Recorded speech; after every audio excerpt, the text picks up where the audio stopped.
What's going on, everybody? On today's show, we're talking about those AI detectors that you've heard a lot about, and possibly you've heard in the news about, how they're affecting or how they're being used to sort out plagiarism. But the real question is, are these tools protecting academic integrity, or are they really undermining it? And we have some really interesting stories that have come out lately talking about where these tools should be used, where they shouldn't be, and what does really the future of education look like, specifically as it applies to plagiarism, the use of AI tools in creative writing, and so on and so forth? So that's the discussion for today. We have some cool resources to share with you along the way. Today is July 8th, 2025. This is the Daily AI Show, and I'm joined by Beth and Andy. Welcome, guys. How are you? Great, thanks. Thank you. Well, So this was something that was, I've seen it. I feel like it's been in the news quite a bit, but I think what I want to do is just start with what inspired me to. Sorry, I reset all my stuff, so it's like, do you agree? Do you want to share? Do you want all the background stuff on here? There we go. All right, so this is Rachel. Let me make sure I'm saying her name right. Well, Dr. Rachel Barr. I forgot that she got her doctorate now. And I've been following her for quite some time on TikTok, and I recommend her. Anybody else, is just interesting conversations. She does not, by the way, always talk about AI. In fact, she really talks about the brain, and she's put out a book that's coming out soon, talking about the connectivities and how the brain works, which is her expertise. But this one struck a little bit closer to home because she's talking about why these plagiarism tools perhaps cannot do the job they're meant to do. So let's just listen to her. It's 3 minutes. We probably won't listen to the whole thing, but let's just listen to her a little bit and how she explains this from her level of expertise, obviously as somebody who understands the brain and how it works. Software and AI detection tools are no longer fit for purpose and should be eradicated from academia. Hear me out. I've been working on an informal study, originally with the intention of trying to understand what defines LLM-generated text versus human text. Like, what are the key differentiating factors? People talk about the M dash or particular words and phrases as being the most obvious slop tells, but in fact that stuff is cosmetic and it's recursive. It changes quite rapidly as new training data is introduced to the models. It's also unfair because writers like myself will tell you we love M dashes. Research is still ongoing, but so far what I've found is the key differentiating characteristic of LLM slop is underdeveloped narrative, like conceptually thin, and on top of that, like a decoupling of skill level correlates. Humans are sometimes guilty of underdeveloped narratives, conceptually thin writing. That happens, but normally that would roughly correlate with overall writing ability.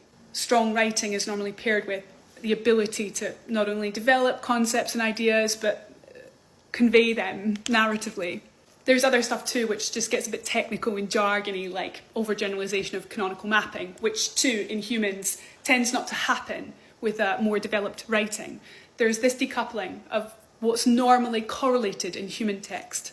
This is important for several reasons, but a couple of them. Number one, non-native speakers, non-native language speakers tend to be disproportionately victimized by false positives of AI detection tools. With the criteria that I'm building out, they're protected because while they too show decoupling of skill level correlates, it's in the reverse direction. So you'd see disproportionately well-developed ideas with lower writing skills.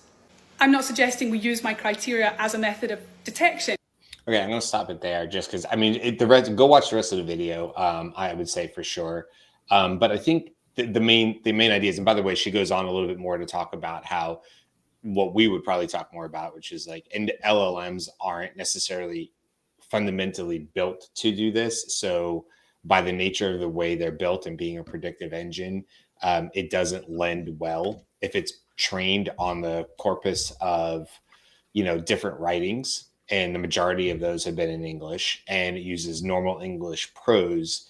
That leaves a lot of different styles of writing that absolutely may not be AI written, that can be false positive.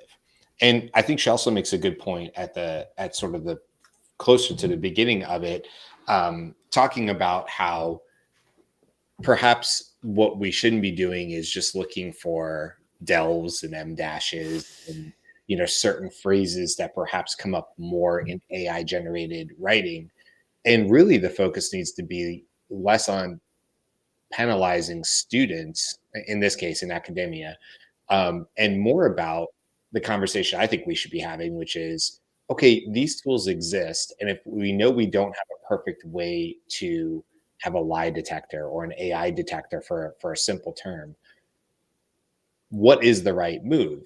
And I think she sort of points to it, which is like, well, this exists, as did the calculator at some point. And I'm sure when the calculator became ubiquitous and something that was a $3 or $2 purchase at some point in schools, and every kid could have one on their desk, well, things need to change because kids don't have to do long division necessarily on the paper. But that's not to say that they shouldn't fundamentally understand how to do long division.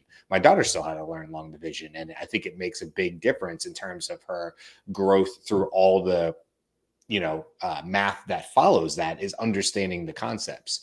So we've seen this in math, and it seems odd to me that these schools want to lean so hard on a GPT-0 or some other ones that are out there to say like this is what we're going to lean on because it's the best tool we have, when in reality, as we're finding out, is it's hurting people. It can hurt people. There's been stories of students being nearly kicked out, not given their diploma, all sorts of crazy stuff like that, when there was really no proof that they had in fact used an AI writer for their writing or something. It's just that it came out as one of these tools. So that's where my brain is on this. I'd love to hear what you guys are thinking as we sort of dig into this conversation. But to me, it's more like fix the system.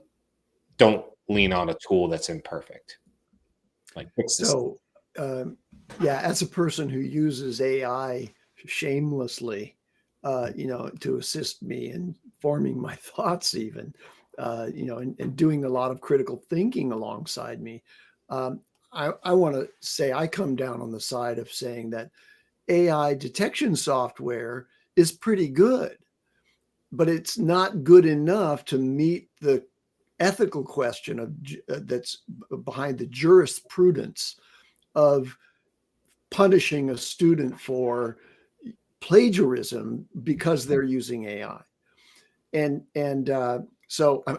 I've actually found myself wanting to kind of stop myself from using the word delve in my own speech, even though I used it before. Now Right. it's like, oh, I don't want to make it sound like I'm an AI. Well, setting that personal issue aside, let me talk about just the ethical framework that is emerging now with some scientific backing from Dr. Barr, for example, who's looking at it from the standpoint of how can we do a better job using tools that evaluate something way more than what the current tools are doing, which arrives at some probabilistic estimate that you used AI, but that probability isn't enough to convict. And this goes back to this whole question of the philosophy of rules and law as they apply to humans in society. And I'm going to give you a little background on this. There's a maxim in law called Blackstone's principle, which is that better that 10 people who are guilty, be set free than one innocent person, be convicted. And the same thing is being applied here morally in the argument that Dr. Barr puts forward, and many others are putting forward. Ethan Mollick is among them, that we should not punish anyone without much higher degrees of certainty that this is taking place. So the core ethic is that we want to get to the place where that we agree that better that some AI usage goes undetected or accepted than that one authentic writer be falsely accused. And as Dr. Barr pointed out, there are non-native English speakers who will, with their own, unassisted writing, they will be detected as having some of the markers of AI generation, but not for the reasons that they used AI, but rather because the way that their composition comes out is giving a false positive in the algorithms of the AI. So this is really, from my standpoint, it's not that we shouldn't be using AI detectors or that we should discard them entirely, but we need not to have so strict a determination reliant upon the tool only. And the argument that I think will proceed is, okay, if the tool gives you a red flag, then the academic supervision, whether it's a TA or whether it's the professor, needs to have a personal interview with that student in a generous context, not I've caught you cheating, but rather let's explore, just how you arrived at your thinking in this paper. And that imposes a burden that's probably too great, for the current academic infrastructure, just from the humans who would have to intercede whenever such a red flag is raised. But we have to come to such a solution if we're going to be ethical and fair, in alignment with the Blackstone principle, which is a moral and ethical approach to the execution of laws. So I think that's a really good point, Andy, because I think that institutions are not understanding the context of this yet, right? And they're putting the burden potentially on the teacher, but also like it hasn't been anybody's job to look at the environment in which cheating was identified previously and what has shifted, right?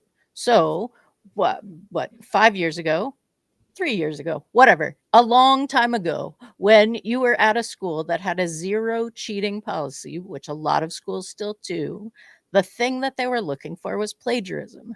You get plagiarism based on using the same words as an existing thing. There's a percentage of same words that you can't use. Now we enter this process where if you are using an AI tool, it uses probable words. So there are entire sections that sound the same because that is the most probable. And yes, the prompt is wrong. You can prompt your way out of this. But the other piece of this is is that the accurate measure now, right?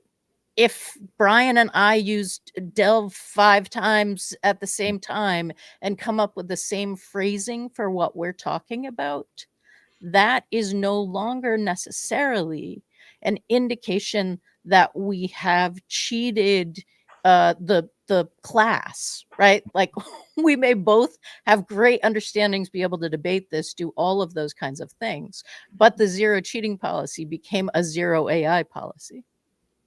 And that misunderstands how people are engaging and acquiring knowledge. Now, it may be that you have to don't have it write your paper, interview you in that kind of context, but it's for me, it's a fundamental misunderstanding of how the experience of acquiring knowledge has shifted now that AI is here, and they're just like scotch taping the no cheating to no AI. Plagiarism is a ton of similarity. This is a ton of similarity. You cheated. You just copied somebody's paper. I agree with all that, and I think what I hear you hitting on, we talk about a lot is AI literacy. When these, OpenAI, let's not forget, put out an AI detector and took down an AI detector within 60 days because it was unreliable. That was in 2023, I believe. So it's not like people haven't taken a good shot at it. GPT-0 is the prominent one that I'm aware of because they've been doing it from day one. But even they've really sort of changed the way they go about using it. But again, it goes back to literacy. If you have teachers, professors at all levels, not just college, who originally were told these were reliable tools, you're not wrong for using them. But it's also not correct if they've changed and adjusted and they're no longer as accurate, or maybe they never were, but we just didn't have the knowledge at the time. This is all new to everybody.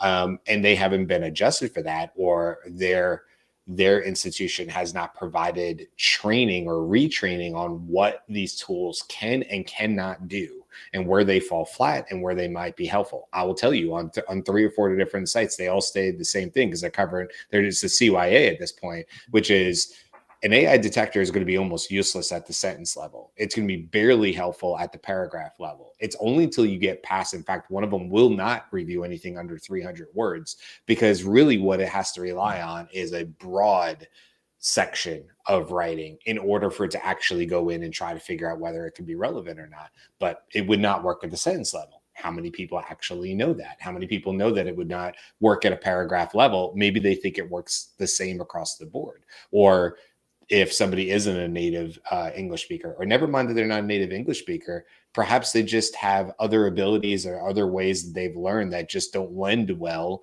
to typical English prose or something like that. And that becomes part of the detection. On the other side, there's got to be literacy for the students. It's not fair to a student if a syllabus isn't very, very clear and lays out when it would be appropriate to use AI tools and when it wouldn't be. I think that's first and foremost. You can't hold a student's feet to the fire if they're not. And I'm not saying this isn't or is being done, but to me, that's an obvious, easy first step. Is if you're the professor, clearly laying out throughout the course when you think it would be okay to use an AI tool. And yes, it might be that there's some practical recommendations here, such as only using the AI tool, the lie detector tools, whatever you want to call them, the plagiarism tools, as a triage tool, not to point a finger in the face of the student and say, you lied and I know it and you've been caught. That's a horrible way to have a conversation. You've kind of said that, Andy. You know, what it really should be is, let's make this a learning moment. Let's talk about how you did use AI, or maybe it's a, hey, I need you to present more of your work so I can see your thought process. It might be, hey, if this was done in, if we said this had to be done in Google Docs, that I need to see your edit history over a certain period of time. That might be an indicator of somebody reworking their own thoughts. Although we all know a student, as soon as they know that that is the line, they can cheat it, right? They can make it look like the AI can make it look like there were several edits over several days. So that's not going to be the single answer either. It's redesigning the process.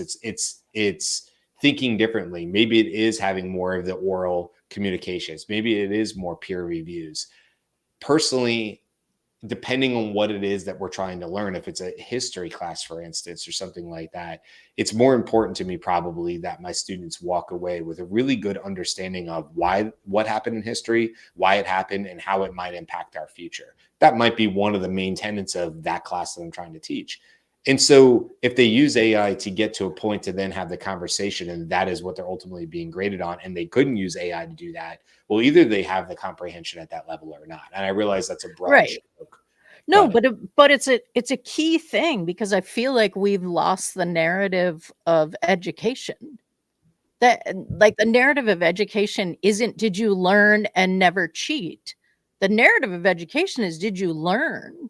Right? Like, I don't I think cheating has become something that is equivalent of, I didn't learn. And I think those need to be separated, because we're doing a lot of extra legwork around how you learned that I think is weird at this point, and not particularly helpful. Now, if you want to learn, did you like write specifically, lay it out, those kinds of things, like specific writing skills, that's cool. Put that on your syllabus. Show me that kind of stuff. But I wanted you, if I'm giving you a paper, you're my professor, you want to know my thought process coming in and why I believe what I wrote. I want to believe you. What's your rationale for not letting me use AI? Right? Like, I want that back and forth, because I feel like you're holding me to a standard as a student that you are not holding yourself as a professor in an institution to. Yeah. And how often does that happen? And like, I have a professor friend who had this circumstance happen, and they were at a zero AI school, right? Like, this is my process. I need to look at several papers that came in with the same wording. That is cheating in the definition of this university. And there's a process. All of these go put there. They were coming to him like, no, I didn't cheat. He's like, it's no longer in my hands. This is the process. Now you have to be over there. because of you signed the honor code when you were a freshman or whatever it was, right? Like, yeah, look, I want to hear what you're going to say, because Andy, I want you to go on to work, but I do want to call this out, which is Beth said, Brian, teachers don't say plagiarize in every class. It's assumed as a no-no. But Gwen, what I would say back to that is plagiarism is just one part of this. Yeah. That's not what I'm talking about when I talk about using AI tools. I'm not suggesting AI tools strictly for plagiarism, although plagiarism is part of this discussion. So I don't believe that's the same thing. It's not just an assumed thing, because there's actually plenty of times where you would use a calculator and it's totally fine. And you can define that as cheating if you like. It gives you the answer, but you still got to know how to use the tool appropriately. And there's times where it's absolutely not okay to use a calculator. And so if that's a tool and we can figure out when it's okay and when it's not, and that's clear to the person who's learning and what they're turning in, that's what I'm saying, is it has to be clear on both sides. What can the tools do? Are the students aware of it? To your point, Beth, are the professors aware of it? Okay, sorry, Andy, go ahead. Yeah, so in education, what we're really talking about are the tools for assessment by the institution to certify that a student has proceeded through the accumulation of knowledge and it can demonstrate the critical thinking that's necessary to say they understand this subject at the bachelor level or the master's or the PhD level. Now, at the PhD level, a PhD student has to create a thesis or get assigned a thesis if they can't create one. And then they have to exhaustively explore that. And today, I would be very doubtful that PhD students aren't using AI as they do the research, for their thesis. But what they have to do is they have to do a live defense of their thesis in front of a panel of professors who are going to evaluate whether, without the assistance of AI, they have actually absorbed enough to be able to respond to their questions at a level of proficiency that qualifies them for the certificate that they're going to receive. Now, I'm going to say that we're not very far away from that same live voice-driven process being deliverable by AI. So that gets rid of the scaling problem of the institution having to adjudicate whether or not a student is, skipping the important process of understanding and just delivering documents that are supposedly qualifying them in this certification process, that they didn't really have any part in building other than pressing some buttons. And we do know that in some research, and I forget which one, we talked about this on a recent show, that using ChatGPT for writing things results in the people who use them as compared to people who only were able to use their brain. I forget where this study was done, but you guys might remember. But those people who use just ChatGPT couldn't recall or cite points from the paper that they delivered using that writing. Right. But someone who did this from their own, expository thinking, they could easily recall and represent when asked what they wrote about. But the people who use ChatGPT could not. Now, we want to avoid that. We want to make sure that the objective of learning is to sort of move the knowledge and the skill of that kind of test from the AI into the brain of the student so that it's portable and the student can carry it with them as they go about their lives. And I think that requires that we go beyond turning in written documents. And in academic institutions now, there is a new, there's a flurry of use of the blue book, which is the little piece of paper or the little book that has blue cover on it, which is just a bunch of blank lines in there. And when you go in for your final examination, you are handed a blue book and you don't have access to your phone, yet you have to sit there and write into the blue book what you know in response to potentially a question that you didn't have any advance notice of. And that is a valid assessment process that really skirts this whole question of plagiarism or being scored in an academic process just by what you turn in that could be fed through an AI detector and determined without a sufficient beyond a reasonable doubt determination whether or not you actually wrote that or had any part in writing it. Okay. Go ahead. No, I was just going to say, Beth, that I can't speak for everybody. I can tell you, at least in my college, that I showed up in class. I was not a what you would call classically, or traditionally great student. I had to work really, really hard to get whatever I did. Spent a lot of time sitting on floors and hallways and things like that. But I will tell you, at least in my experience, the goal was to pass the class. The goal was to meet the criteria that I needed to meet, whatever they were set by the instructor. The goal was to get the degree and get out in 4 years. And that was short-sighted. I didn't really understand it as much at the time, but that was what I thought I needed to do. And I have an intern right now who's a college student. And I think, a lot of times it's about, well, what do you want me to do? What is the goal? And sometimes, look, we know a lot of high school and college and other grades are rote memorization, and it's BS. Like, can you memorize these 10 dates from World War II? I mean, sure, I don't know what I'm going to get out of it. I'm going to pass the test and I'm going to immediately forget it. But sure, if that's what you tell me, that's what it's going to take is for me to know these 40 dates in chronological order and understand how they connect to each other over the course of a 3-year period during a war. And that's what it means for me to get an A, is that I can repeat that back out to you.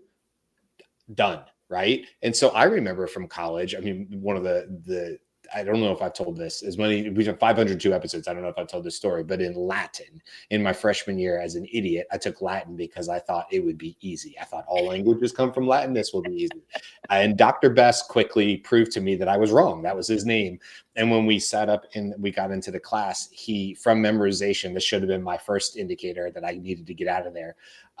This is first day of freshman year. And he says, Mr. Messeri, with the ERE ending. Hell does that mean? Sit in this row and this, and he memorized the class order, and from just standing in front of the class, told us all where to sit without ever meeting us. Anyway, cut to the end of the class, and I'm on a razor's edge to do it. And part of the final was, in fact, to go in another room, open up this small pamphlet that had English and Latin in it of traditional like Greek stories and stuff, and it was just you and him in the room. And you were going to have to translate this or whatever. And I studied and I studied. And I thought, man, I don't really have a chance. So what did I do? I had a pass, right? I wanted to pass. I memorized all 15 stories word for word in English and Latin in the book, word for word. And he says, Mr. Messeri, with the ERE ending. He's very intimidating. Could you please go to story number 4 and, read for me from that? And I open it up with all the confidence in the world. I sit back and I say, Iapetos doulos Philos, Prometheus et Epimetheus, Sirvine Sapienti. This is 25 years ago. I can still remember 30 years ago. I can still remember some of this. And I close the book, and Mr. Best leans back in his chair. And he says, Mr. Messeri, with the ERE ending, I have to be honest with you. I did not think you were going to pass my class, but you have proven me wrong. Would you do me the favor and conjugate the verb on the 4th line of the whatever? I closed my book and I leaned forward and I said, Dr. Best, I'm just going to be straight with you. I memorized all 15 stories in both Latin and English because I didn't know how I was going to pass this class ever. And he said to me, if I give you a D and get you out of this class, will you never speak to me or look at me again on the campus of UGA for the remainder of the 4 years? And I said, you got a deal. And I passed it. So my whole point to saying that is, what are the requirements for passing? And I say all to say that students are going to use AI where they feel like they need to, because it's another tool that they can use that helps them get to the end result. And what there has to be a better conversation about is, what is the intended goal? And professors and all that are just as guilty of this as students who go into the class. And so it really is a both sides of the equation type situation where there has to be a rediscussion about, okay, these are the tools in the world. Beth, I can't imagine trying to work for a university that has a 0 AI policy. That would be mind numbing for me to try to work there. Also, as a parent, I would not allow my daughter to go to a college tomorrow that had a 0 AI policy. I'd be like, you can't go there. You can't go there. That's not the future. That's just clamming up and saying like, we're just not going to pay attention to this, and we're going to go by the old rules. And I'm going to say the rules have changed. And so what is your new policy? What's your new way forward? And I don't expect you to be perfect, but how are you addressing this? And how are we going to get our children to a point where they're walking into the professional world, or if it's a PhD or farther, with the cognition, with the understanding, with the abilities they need to be successful out in the world? Because the rest of it to me is, who cares? Who cares? Tell me how you're going to get my child to that level or me to that level. I don't care about the rest of the process. And I don't care how many times AI is used in the process, as long as the end result is, this is what we expect for you, whether it's oral, whether it's some other sort of multimodal, whether it's, like you said, Andy, maybe there's some AI tools that'll be able to listen to me, and then it's off to the races on how students will figure out how to get around that. So I don't know that there's a better solution than humans being in rooms with humans with no other AI in the room or technology. That probably is still going to be part of the solution. Right, but you're going to be most successful as someone who is purveying knowledge and wanting your client to want that knowledge. If you look at how the path is going now, right? Because the other thing that you've talked a little bit about is being able to identify your process, right? So you're going to want to remember each piece of the process so you can justify how you got from here to there. That isn't a realistic expectation of students who are like hooked up to 5 fire hoses. Your brain is definitely supposed to go through and chunk it. Right? Like, excellent. I had all this. I came to this conclusion. Yes.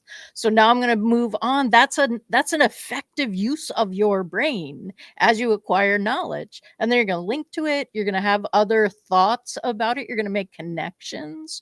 Those things were not emphasized in my education. And Brian, I have a little bit of a story too, because I have 2 bachelor's degrees. One is in theater, and that was a good turning into an adult learning experience, but it was not really great for my GPA.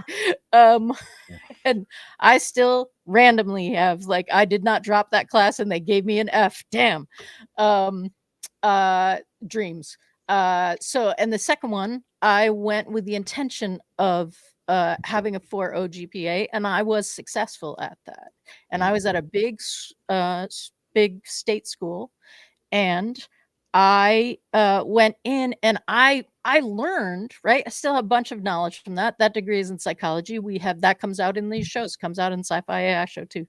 But the idea was, I'm now studying you all who are engaged in this environment with me. And I know that you have to grade like this huge number of papers. So I had a system, worked all the way through it. I do all the homework, right? I am actually learning. I pass the first test, study really hard, get an A. Ask the professor a question about the A and say, hey, I'm Beth Lyons. Thanks so much. You gave me a 99 on that exam. I really appreciate it. I have a question that is about how I've learned. Excellent. We now have associated Beth Lyons and A and somebody who asked really good questions. Halfway through the class, I no longer need to try as hard as I did, because they're going to cut corners and say, this is an A paper. I know Beth. Mm-hmm. And I gamed myself as well. Right. But there were times like that it was like, this is a game. I can see that it's a game. Figured out the system. See that it's a game. And like, I'm sympathetic. So people got really pissed because I threw off all the curves. I was like, sorry, I'm in it for the GPA, guys. I help you study, but I'm not gonna. Yep. Yeah. That's just who I am. Listen, I think you're saying the same thing, which is that you figured out what was necessary to get to the ultimate end result. And you did that. You figured it out. Game the system, people could be upset or whatever. You figured it out within the boundaries of being all up above board and all that stuff. You weren't cheating or whatever. You just figured out how to get the professor to take a less critical look at future work of yours, because you had established a pattern before that. And the other thing that I would do was write the test that I like based on what I learned. This is how I would write the test. And I skipped the stuff that would be really hard to test.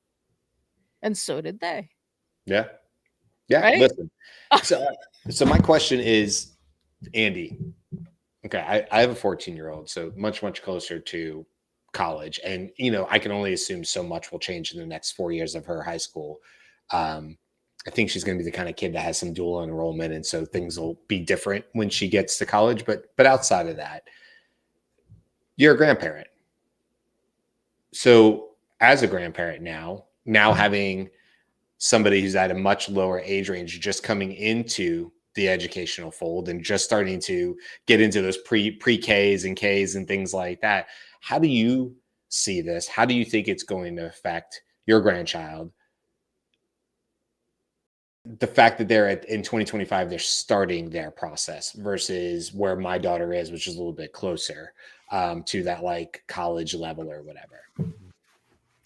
What I want to build into my grandson is intellectual curiosity, not just performative academics, meaning like no aspersions on you, Beth. You're very skillful at gaming the system. I get that right now. But what I'm hoping is that there will be ways that I can assist beyond the classrooms that he may eventually enter, assist in creating something that is engaging and challenging, and that is also capable of assessing the responses that he gives in a voice dialogue with it, that then makes him really expert at asking the right questions to advance his own knowledge.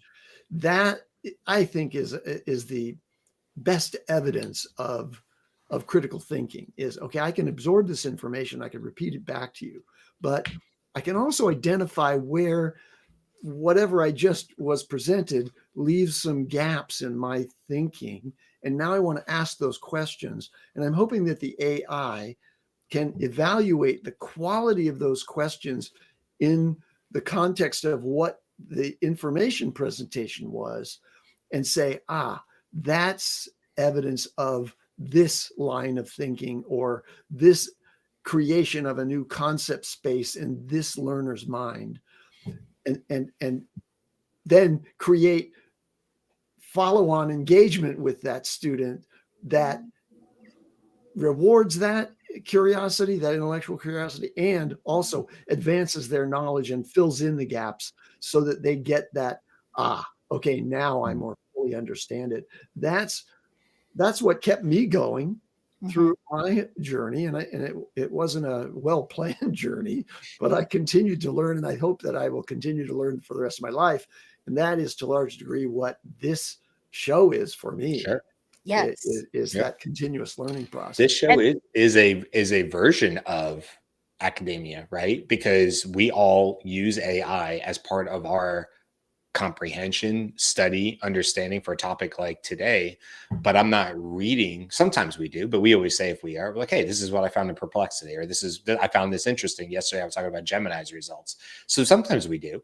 And I think that's fine too. But really it's sometimes I get on this show and I think I have a full understanding of this. And then sometimes I walk away from the show and go, I really don't have the comprehension I thought I did, because when I went to speak, or when I listened to Beth, or when I listened to Jimmy or something like that, it was clear to me that I hadn't grasped this to the level that I needed to. And so just by having a conversation like this and being in an open forum where everybody's voices are important and have value equally, and people are talking and communicating, it not only allows me to find out where I might have deficiencies, but it also allows me to prove whether I have the ability to hang in this room. And sometimes I do, and sometimes I don't. I definitely walk away from some shows where I just think like I didn't have anything of value. And even when I did speak up, it was apparently wrong, but that's part of the process. That's part of we love that. We love that curiosity. I love that feeling of trying harder the next day. And like I've always said to you guys, like showing up as Beth almost had to do last week. And I might have to do the show on my own. Now, that's never happened on the show. We've always had at least two co-hosts, but there may be a day where one of us has to host on our own. And so my default has always been, how prepared do I need to be to hold a 30 to 45-minute conversation on my own with only the lovely people in the chat? So that's where I don't know. To me, this is like a microcosm of what I think could be very valuable in academia, which is to have these conversations and to have them more frequently. Because I really do think that helps not only the student, it helps the professor go, you're close, but go back and go do some more research. Tomorrow when we have the discussion, you're going to start the discussion. Tell me where you've changed since what you did the research. By the way, don't care if you use AI to get there. Just tell me how it has helped you further conceptualize whatever it is we're talking about. Because you're close, but I don't think you're there yet. And when I listen to the other students, you know what I mean? Like, if that was happening every single class, and I understand that's not a reality for every type of, course, and there's a whole lot of ifs there, I get it, and variables, but that is what I think the future needs to be, is more human-to-human conversation. And by the way, I will tell you, we need more human-to-human conversations. I'm not picking on the current generation. It's not their fault. It's what they're growing up on. But man, is there a difference when you talk to some college students, I'm speaking generally right now, and their ability to hold conversation. They need help. I'd like really good points. I think that one of the things, there was a Harvard study, and I know we've all read about it because we talked about it, that created a tutor for that class. The tutor that it created was trained not only on all the content that was covered in the class, but also, I'm going to say these words wrong maybe, but like the pedagogical, like orientation of the professors. So my sense from reading that is that the tutor was customized to be a great tutor for that particular class being engaged with by students at Harvard with that professor or those professors. I don't remember if it was a team or not. That is possible, right? And then you actually don't really care, unless it's about writing, whether the engagement is written or audible, but like, here, look at my mind map, right? Like, or whatever that is. Now you're able to have a really personalized method of acquiring the knowledge that you are in the class to learn. And that is exciting. And that's what Andy's talking about in terms of scalability, because you really can do that. And then I would want, give me your, share your convo, right? Record your audio conversation. Give me an ability to assess based on that. And very likely, I also have an AI, right? Like, based on this, what are the key things that, what are the key patterns that you pulled out from this assessment of this student's work? Because I'm also going to be engaging in this so that we can come together totally prepared. Right? Now that's an exciting conversation to have. 100%. Way more exciting. And I think more exciting for most students. I think students are trying to meet the criteria necessary to, again, pass and all that stuff. And that's totally normal. Nobody should be pointing fingers. Yes, if you get into things and you're a little older and you get an opportunity to do some education, it may completely be just because you're super curious and you want to be there. But that's not what we're talking about a lot of times with high school or middle school or certainly college students. I know it changes for some. Well, I think, look, here's the good news. We've solved this. Once again on this show, we've solved academia and the future use of AI tools. So there's that. Once again, the Daily AI Show has come to the rescue of the AI world. as we get into the rest of this week, this may come back up on Friday, and this is a good time to just talk about the rest of the week. On tomorrow, it's Wednesday, so we're going to be talking about the news. Jimmy will come in with all his exciting starts to it. I always love hearing him at the beginning of his announcer voice that he has, and Beth, you do it well too. On Thursday, we're talking about meta AI physics. Even as I read it, I'm thinking like, yeah, I'm gonna have to do some work to get ready for that one. Carl's supposed to be hosting that show on Thursday, so that should be really interesting. And Friday is sort of like our grab bag, is where we're going to come back to a lot of topics. We used to call this our like 2-week recap, and what we sort of finally realized amongst ourselves is that we don't really hold to that format when that show comes around. It really is a squirrel type moment of what comes to mind. But oftentimes former conversations like today's get brought back up. So that's what you have coming up for the rest of the week. Beth, do we have a sci-fi AI show this week? We do. And I don't know what it is, but it's a show that was going to happen, I think, 3 weeks ago. It's 4 p.m. Eastern, 1 p.m. Pacific. Yeah. Okay, so Sci-Fi AI show coming up this Friday as well. Make sure you check that out. We'll have the Conundrum show on Saturday, newsletter on Sunday. If you want to learn about all that, you can either go to thedailyishow.com, or if you want to join our free Slack community and be part of the conversation outside of show hours, our let's call it our office hours, since we're talking about academics today, outside our live office hours that we have Monday through Friday, then come check out our Slack community. You can go to the Daily I Show community.com. Try to make it easy on y'all to come join. And that community is growing day by day. So make sure you come be a part of the early days of it and be part of the conversation, because that's how we affect change. So that's it for today, guys. I hope everybody has a wonderful rest of their Tuesday, depending on where they are in the world. And we will see you again tomorrow for all the latest news. Until then, guys, bye. Miss you, Jumi.